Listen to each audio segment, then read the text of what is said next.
Hey, Phoebe Sparkle here, and today on the Phoebe Sparkle Show, we're talking about dating, because I am freaking out about it.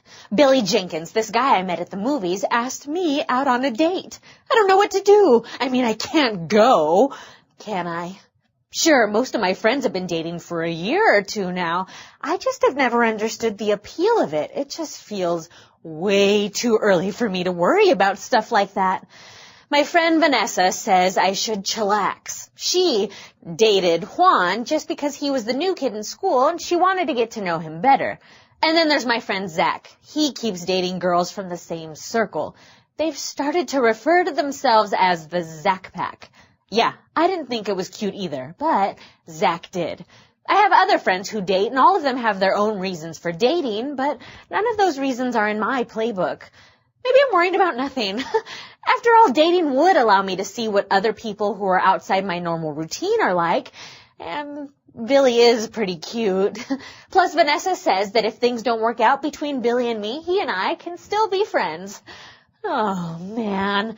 I hope it doesn't work out. It's just, I don't have time to date. I have schoolwork, chores, extracurricular activities.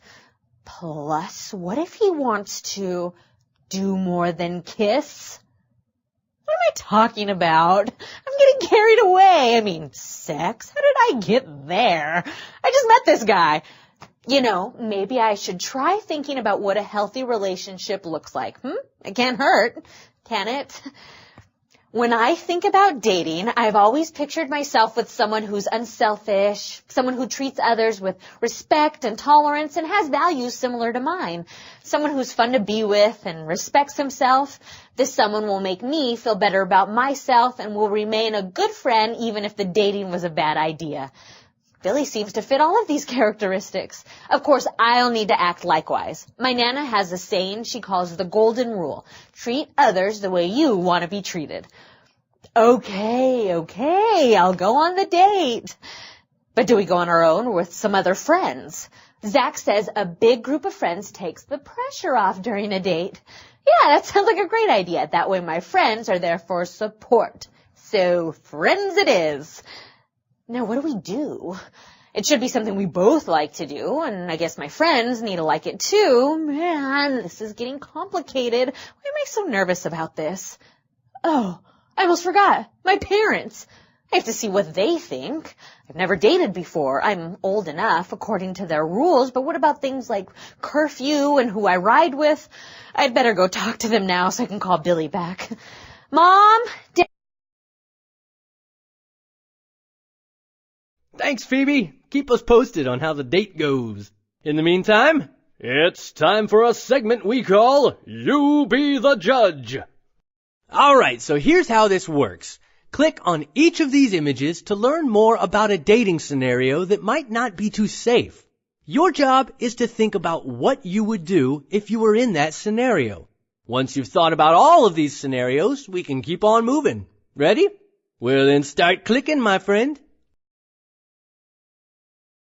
Your date has a big surprise when picking you up. A bottle of wine his older sister bought. Okay, you should hit the brakes and think about this situation. There are multiple problems here. First, you and your date are minors, so alcohol is illegal. Second, you're in a car, and let me tell you, drinking and driving is never a healthy decision.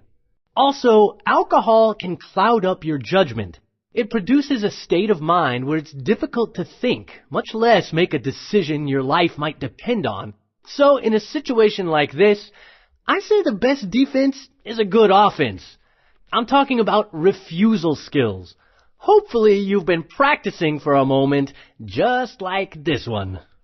You can try this line. I can't drink any of this. I'm allergic. My face swells and turns purple, and my eyes bulge out. It's freaky. Or you could try, let's just go to the movie like we planned. I'm ready for some snacks. Okay, so let's say you're at the mall when your date suddenly says, "Hey, let's leave and go over to my brother's apartment." Your parents will never know. It's time to make a healthy decision and fast. You've got seconds to identify the situation and make a call. Do you leave with your date and go to the apartment, or do you stay at the mall? Well, let's think about the consequences. Going to the apartment may be fun in the short term, but in the long term, you can disappoint yourself and your parents, put your health at risk, and even expose yourself to a potentially dangerous situation. Also, which decision matches your values? What's your conscience telling you? What would your grandma say? Well, is your mind made up? Me? I'd be staying at the mall. Remember, once a date's over and you're back home, you can think about the night and evaluate how it all went. Did you do the right thing?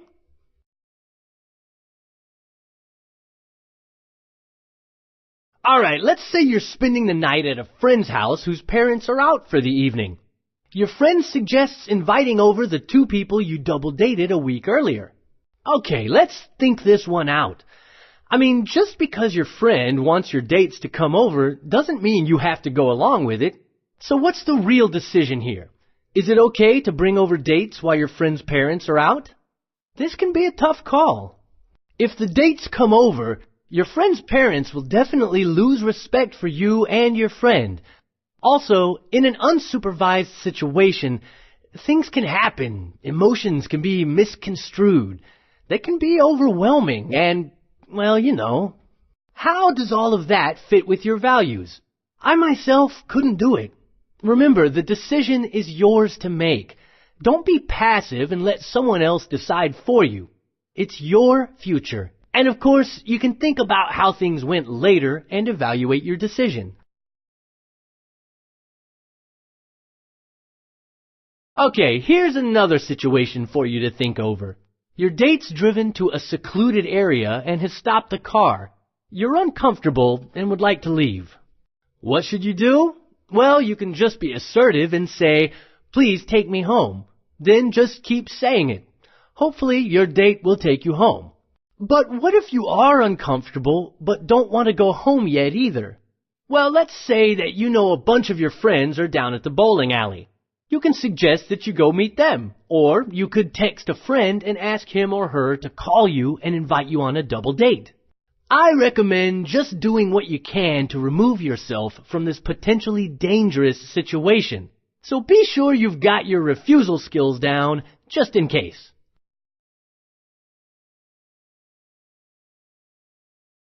When it comes to dating, know your personal limits and be assertive when communicating them to your date. Also, avoid pressure situations, ones that could lead to sexual activity, drinking alcohol, or taking illegal drugs. Look for dates who share your values about dating. Okay, here's a question for you. Which of these is not a risk factor for sexual activity? Outstanding! The correct answer is A. Dating in groups would not be a risk factor for sexual activity. In fact, it should help you prevent sex. Remain abstinent. The more common risk factors for sexual activity include using alcohol and drugs, dating older people, having friends who already have had sex, and previously having had sex yourself. Make sense?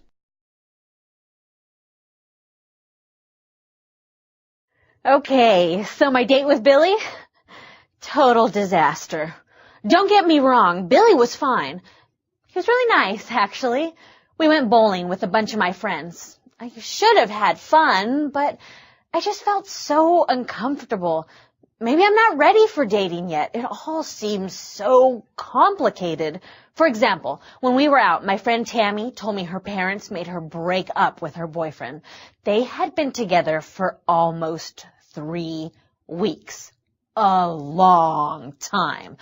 Her parents say she needs to meet new people, gain more self-confidence, and learn to handle rejection.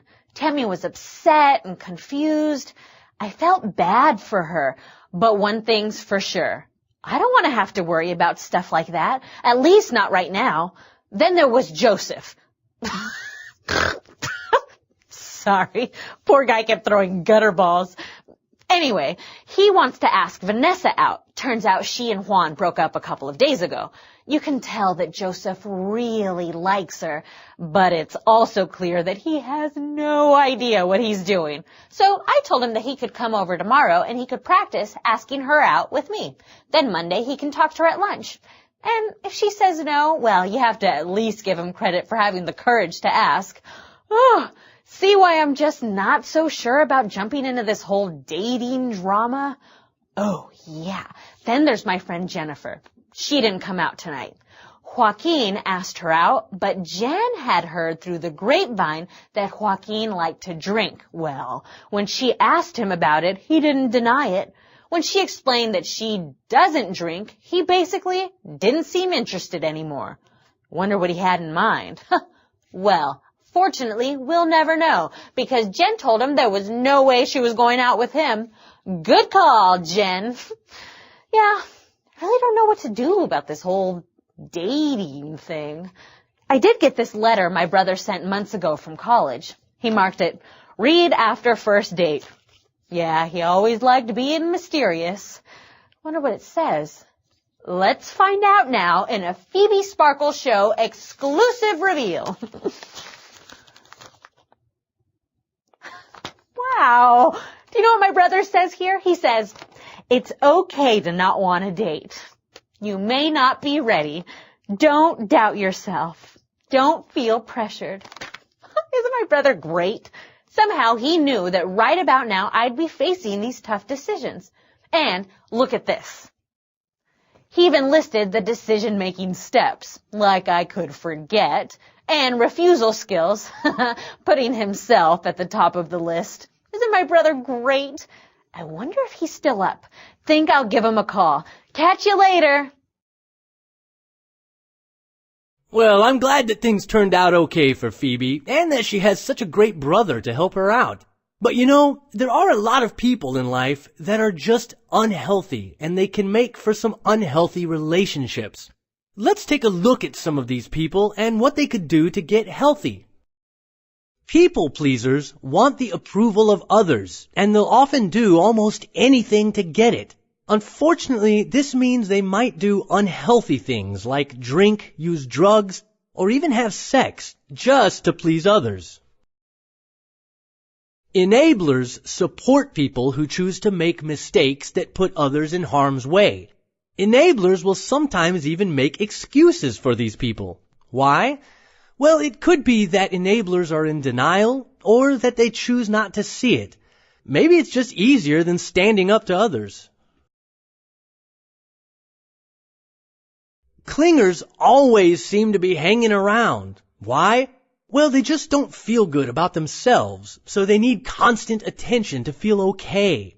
This is just a temporary fix, though. No matter what, the clinger always needs more attention. If you try to pull away, the clinger just clings more. Fixers try to fix problems. Usually the problems are not the fixer's problems, they're someone else's.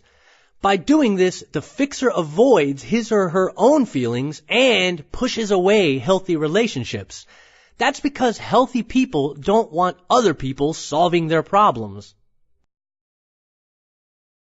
Distancers are emotionally unavailable to others. Maybe they were hurt before, or maybe they're just too busy for relationships. Maybe they just don't want to get close. Whatever the reason, distancers often sabotage healthy relationships just to avoid emotional involvement. Controllers are possessive, jealous, domineering, all in all, yuck. They're all about power. Wear this, do this, think this, don't talk to so-and-so. What a mess. Controllers are disrespectful of the interests and opinions of others. Centers only care about one person, themselves. Sure, they may ask about you, but they hardly ever wait for your response. Usually their question was just a way for them to introduce their next topic. You guessed it, themselves. Abusers come in all shapes and sizes, and the types of abuse they commit vary too. They may abuse verbally or physically. They often abuse inconsistently, which can be pretty confusing. Abusers ruin their healthy relationships by threatening or even harming others. Ugh, liars. Do they ever tell the truth? They want to look good and impress others no matter what. They have shallow relationships with no true commitment because those relationships are often just based on lies. Oh, promise breakers. Trust me, they'll leave you crying every time. You plan to go to the movies with them. They don't show. They promise to call to say goodnight, but they never do. It's tough to have a healthy relationship with someone who seems insincere and lacks commitment.